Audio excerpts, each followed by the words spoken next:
In this video, we're going to talk about motion diagrams.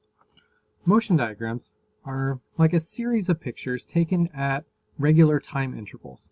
So for instance, the car shown here was at one point, and then maybe a second later the car was here, and a second after that the car was here. And in this diagram, since the car was traveling equal distances in between each time period, whatever the time period is, since it was traveling the same distance each time period, then the velocity is constant. Okay? And so it's just like taking a picture every second or every tenth of a second, whatever the case may be, and laying all those pictures together. In this case, we are defining the right to be the positive direction. That's for all 6 cases that we're going to go through. And so here the car is moving to the right, so its velocity is positive. And since it has a constant velocity, the acceleration is 0. Remember that acceleration is equal to delta v over delta t. Change in velocity over time. Here the velocity doesn't change, so the acceleration is 0. Next up, we have an object that is moving at an increasing speed to the right. And we don't have to be fancy.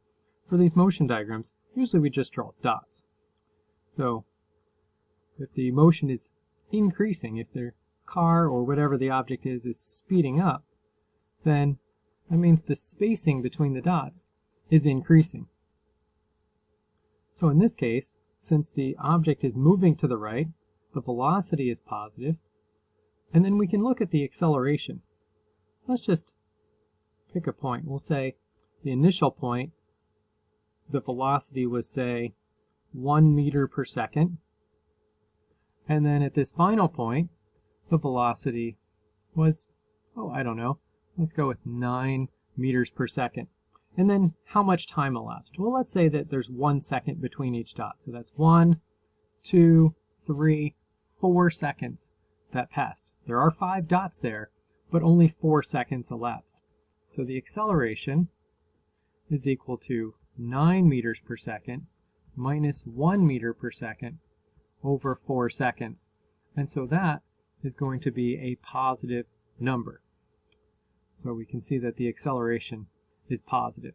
And if you want a number, there's 8. And so that's 8 divided by 4. So that's 2 meters per second, or we can also say that is meters per second squared. Let's go on to case 3. So this object is moving at a decreasing speed to the right. So at first, moving quickly, but then moving slower and slower. And again, we can make up some numbers to go with this, and we can just pick any numbers that we want. Let's say it was going at 12 meters per second, and then later on was going at, and that should be v naught x, that's the beginning velocity, and the later velocity, we can pick almost anything we want. It just has to be less than 12 because we know it's a decreasing speed, and that's how we drew our dot diagram. Covered a lot of ground at first, then covered less ground, even less, even less. So just some number less than 12. And it does have to be a positive number since we have our object moving to the right. And so now we can calculate our acceleration to figure out if it's positive or negative. So the velocity is positive because the object's moving to the right, but what about acceleration? Acceleration is equal to final minus initial. Okay, whenever you see that delta, you always want to do final minus initial of whatever, whether it's momentum, velocity, energy, any of those quantities. So 8 meters per second minus 12 meters per second divided by, let's see, 1, 2, 3, 4 intervals again. That's 4 seconds. So this would be negative 4 divided by 4, or negative 1 meter per second squared. So here we have a negative acceleration. You could say that's a deceleration. All right, next one. Draw a motion diagram for something that's increasing speed to the left. So it starts here. So that's our v naught x equals some number. let's just say it's 2 meters per second. Going slowly, a little faster, a little faster, a little faster. All right.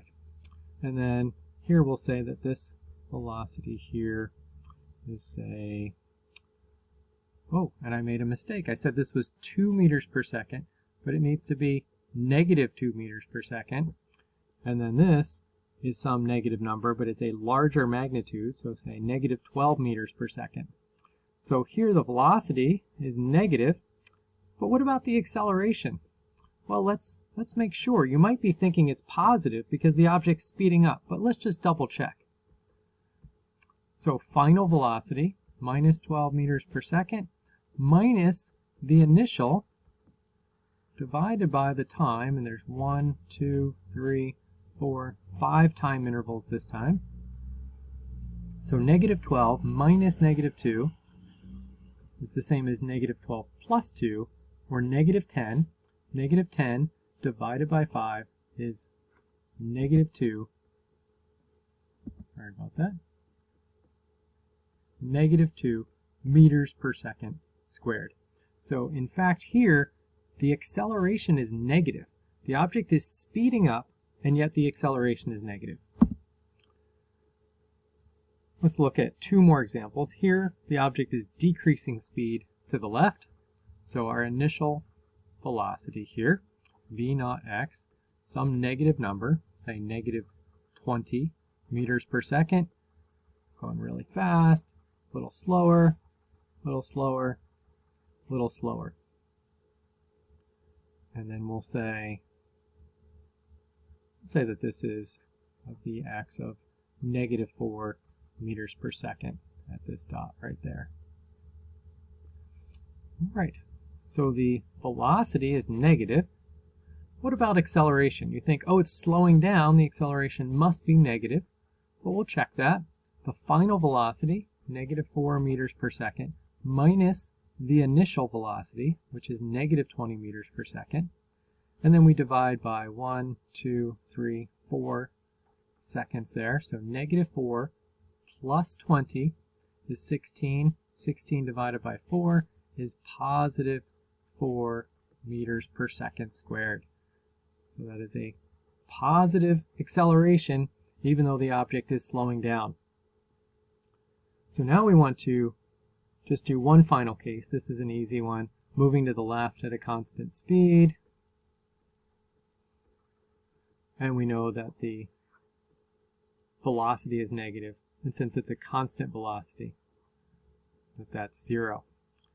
But now we want to make some conclusions about speeding up and slowing down. So speeding up happens when velocity and acceleration are in the same direction. We could say the same sign.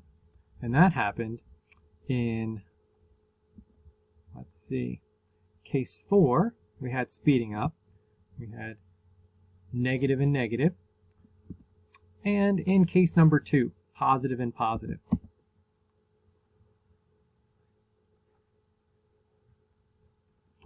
Okay, and then we want to look at slowing down. Okay, we'll put in the case numbers. Slowing down happens when the velocity and acceleration are in opposite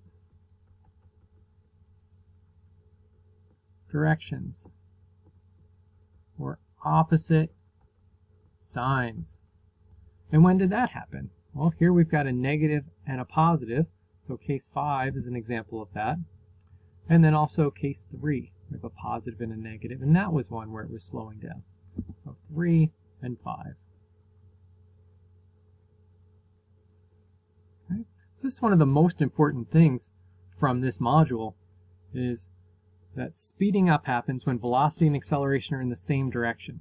It's not the sign of acceleration that matters. It's whether the sign of acceleration matches the sign of velocity. If it does, the object is speeding up. If those objects have opposite signs, then the object is slowing down.